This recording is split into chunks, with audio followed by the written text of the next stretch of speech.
உன்னை போல போதை ஏதும் இல்லையே.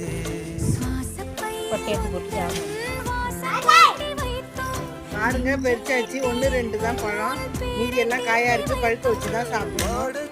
பாய்.